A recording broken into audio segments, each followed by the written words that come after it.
Okay. Hi everyone. Um, the only people that are really gonna watch this are the people that subscribe to my channel.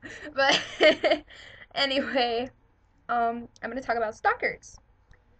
Everybody has had a person that just will not leave them alone, or they're too obsessed with them, or just like have a feeling of wanting to be near you all the time, 24/7. I'm not talking a boyfriend, okay? I'm not talking a husband. I'm not talking anything like that. I'm talking about a guy that you don't like and they will not take no for an answer. I've had this happen to me with this one guy. And yes, I am going to go through my mind and I'm going to explain a story to back what I'm saying. There's this guy who goes to my school, of course. Um, I'm not going to give his name because I really don't need people hating on me or, making up rumors and shit. But there's this guy. Um, he basically, I met him through a friend, um, which I'm also not going to name. And, he was really a nice guy at first, okay? Very caring, sweet, everything, okay? Well, about, we became friends, and I gave him my number and everything like that on Facebook. Wow. In the middle of a story. Anyway, no, I actually love the person who's messaging me, so it's cool. But anyway, um, he started being really creepy and weird where he would message me all the time. He'd be like, hey, let's hang out. And I'd be like, at first I was like, oh, okay, we'll hang out. It was just like a fun thing. Well, I went to the park because I have a park near me. Yay. And basically, after that, he wanted to keep hanging out with me all the time. And I'd be like, you know what? This is getting weird because, like, I mean, it was okay, like, the first times.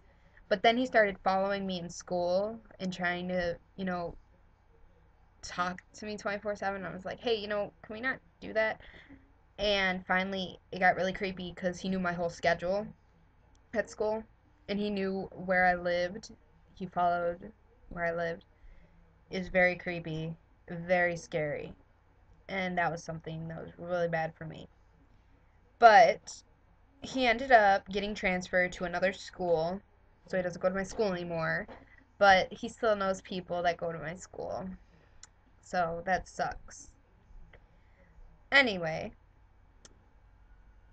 what it took for me to tell him no was he basically, I hung out with him one day and he forced me against something and he kissed me. I didn't want that. So I ended up kneeing him and it was horrible. Okay, like if you ever had a guy shove their tongue in your mouth, it's disturbing and gross. I put a restraining order on him. He hasn't messed with me since. But then he started going through my Facebook and all my friends. Well, he found my aunt because my aunt's my age, which everybody's like, "Oh, that's weird." But he went to her and he would be talking to her and everything and be all like, "Oh, hey." And she was like the sweetest. She's like really innocent, like more innocent than I am, and that's like usually impossible. But he started talking to her and everything, and I started telling her, hey, don't trust him. He's just gonna drop all of his back history on you, and you're gonna get annoyed by it at some point. But it was she finally realized it after he was a jerk to me and he made me cry. He called me and he called me a slut and a whore and he called me so many names that I was really depressed. And I think I cried for hours because it hurt me that bad. Like, I usually do not have stuff hurt me that bad. Been through a lot of other shit, but I usually don't cry over little things like that, but that really hurt me. Words are sharper than actions. It was horrible. But that was one of the stories that usually it had a good ending because he hasn't contacted anybody at all since. I still hear rumors here and there, but I got through it. Because I'm always like, I didn't do shit to him. Well, of course, he was going to get revenge on me in the end for making it where he couldn't talk to my aunt either.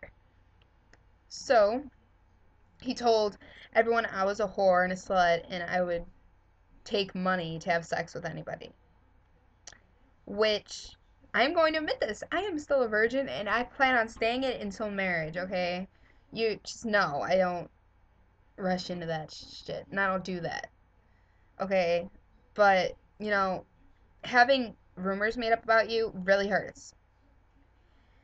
But, you know, you get through it in time. It takes a while, but you get through it. That was one stalker problem. I've had others, but I don't feel like going into detail with those. But basically, what I'm saying is if somebody is stalking you and it's really getting bad, you need to tell someone. You can't just keep it to yourself. You can't take it all on yourself to try and summon the situation and make it more not as bad and everything. You need to tell a police officer, a teacher, a dean, anything, a principal, uh, whatever, an adult. And you need to get help with it because in the end, it could get really bad for you where you might actually be like, oh my God, like, this is horrible. Like, what if he's gonna, like, rape me or something like that? I mean, that didn't happen to me, but, that's just an example. And this is a serious topic I chose. I don't know why I chose it, and this is all off the top of my head, but I thought that would be a topic I would talk about as stalkers. So I'm just telling you all, if there is something not feeling right between you and another person, like they're following you, or you feel scared, you need to tell someone about it right away. And hopefully everything works out in the end. For me, it did, because he got transferred to another school. But hopefully, it all works out for you. And yeah, that's the end of this video. Um, hope it helped in any way. If it didn't, I am so sorry. But I hope it did. I'll talk to y'all later. Bye.